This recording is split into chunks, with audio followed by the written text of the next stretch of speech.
Have you ever wondered why self-help is such a popular sect within the nonfiction book market and nonfiction YouTube videos? It seems like everybody who's anybody is looking and reading and watching videos and things about self-help. And that's gotten me thinking, why is it that we are so obsessed with this idea of self-help? Well, the whole idea and concept behind the word help is ultimately when you're in peril, when you need something from somebody else, when you are insufficient in your own skin.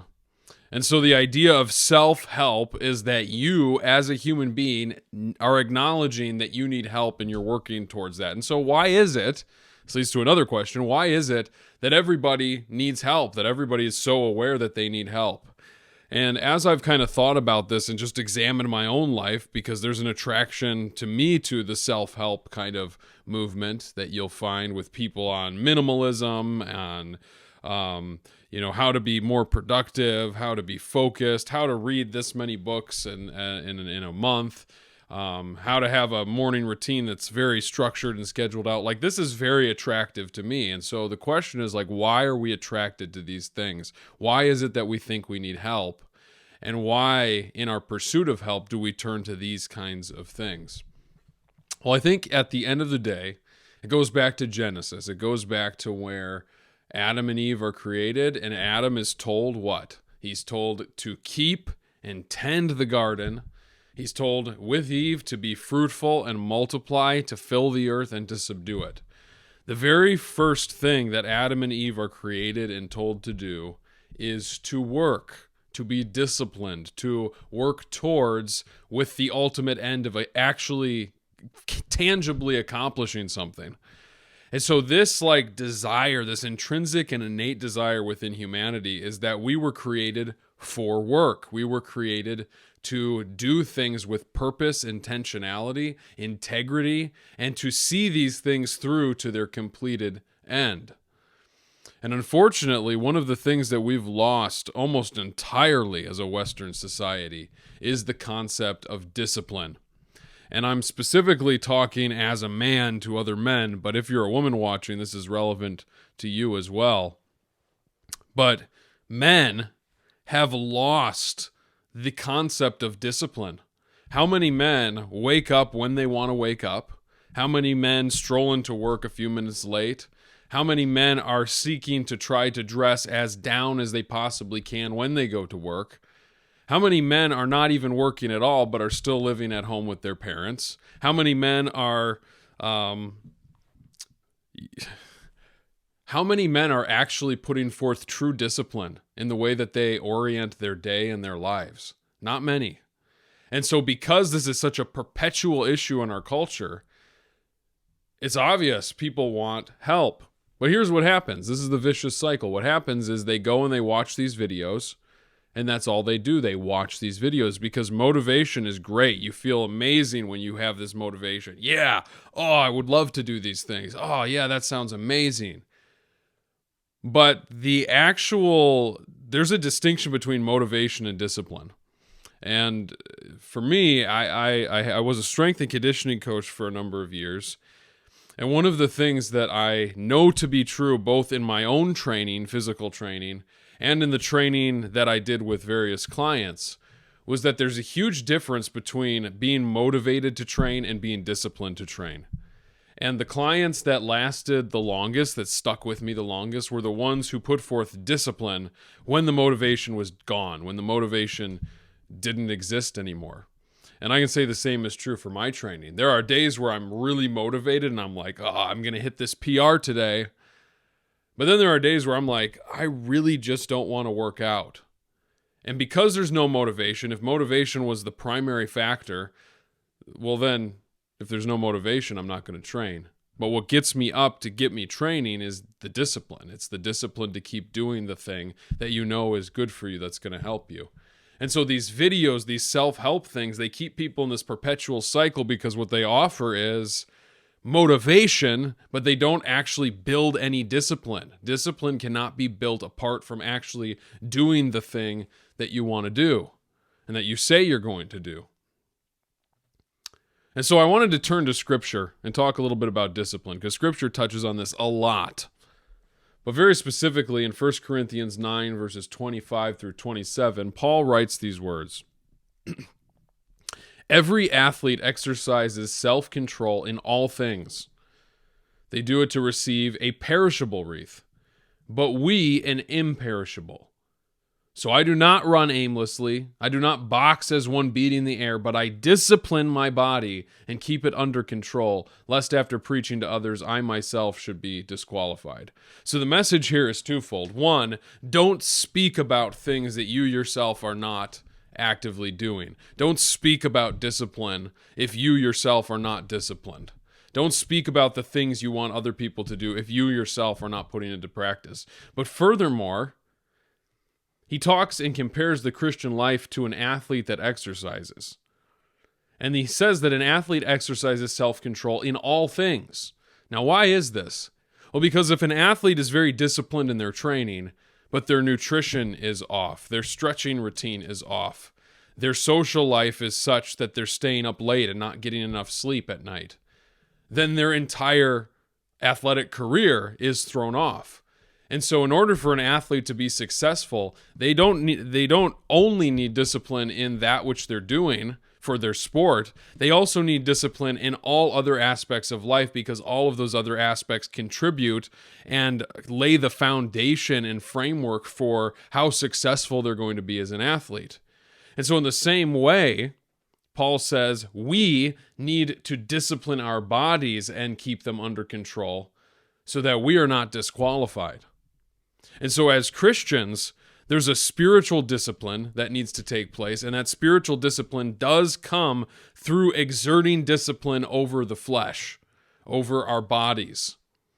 And so one of the things that I have noticed is very, very common, especially with men, is men are lazy. We've become very lazy and lethargic, and self-control is almost not there at all. No self-control anymore. How easy is it for a man to have a lustful thought pop up into his head and immediately go onto the computer and search to entertain that and take it all the way to its final end? No self-control. How easy is it in the morning when your alarm goes off to smack the snooze button once, twice, 3 times, 4 times, 5 times? It's very easy. So what do we do? Again, we're not Gnostics. We believe that the body and the soul and the spirit are united and they are all existing together to form the full person. And so it's not as though our spiritual disciplines are somehow separate from our physical disciplines.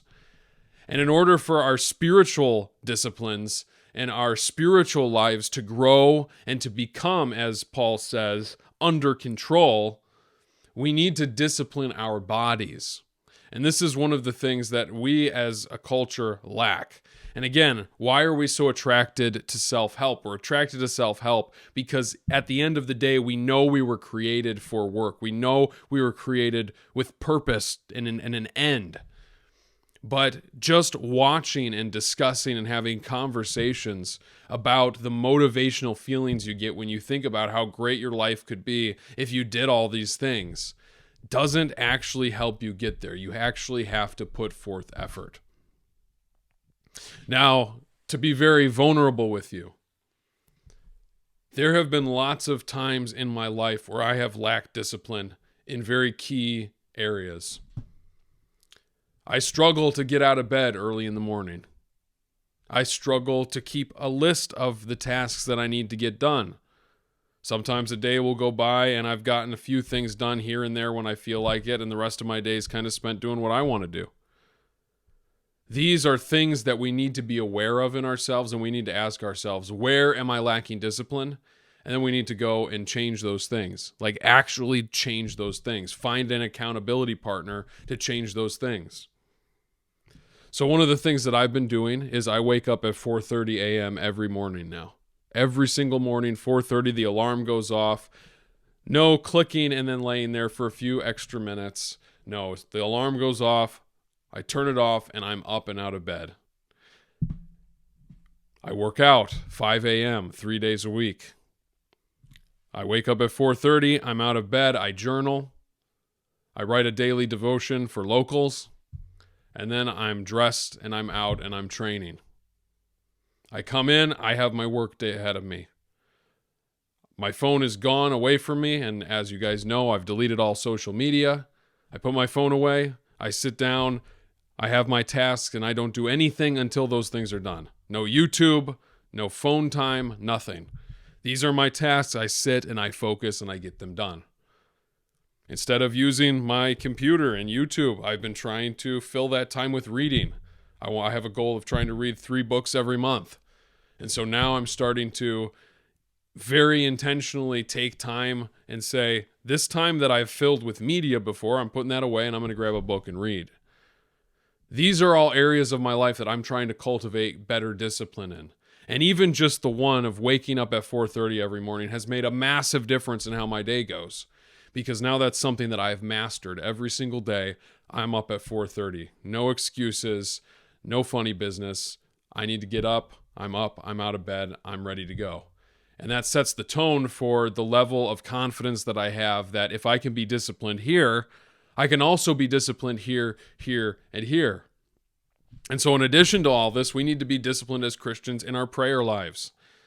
Morning prayer, midday prayer, evening prayer, compline. This was the pattern and rhythm of the church.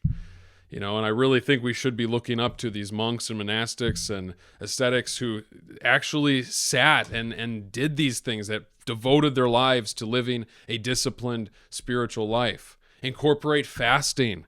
The traditional church has fasted on Wednesdays and Fridays. Try it. Try going 24 hours without food and dedicating yourself to prayer and saying, Lord, I really want food. My body is craving food, but I know what I need more than food is you, Lord. Try it. Think through the things that you struggle with in life and then put forth effort and discipline to change it. Pray, Lord, help me to overcome these things, because I'm tired of living in a society with weak men. I'm tired of not living out the potential of my masculinity that God has given me. And I'm tired of witnessing other men who are doing the same.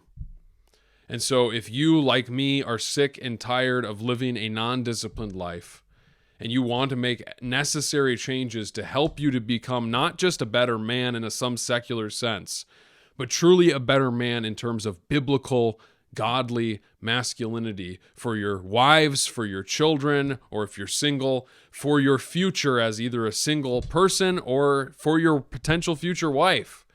We have a calling and a role and a responsibility given that we are who we are. And so the Lord has said, this is what that means. And if we're down here, brothers and sisters, we got to start climbing that ladder of divine ascent. This is part of our sanctification, being who God created us to be. And so if you're like me and you're tired of lacking discipline, let's get it together and start to work towards, as Paul said, disciplining our bodies, keeping it under control so that we're not disqualified. We do not want to be disqualified. And so if I'm going to sit here and talk to you guys about discipline, I sure as hell better be doing it in my own life. And so my goal and my desire is to strive each and every day to live out what I'm talking about here. And I hope you'll join me in the journey towards a stronger and more biblical form of what it means to be human.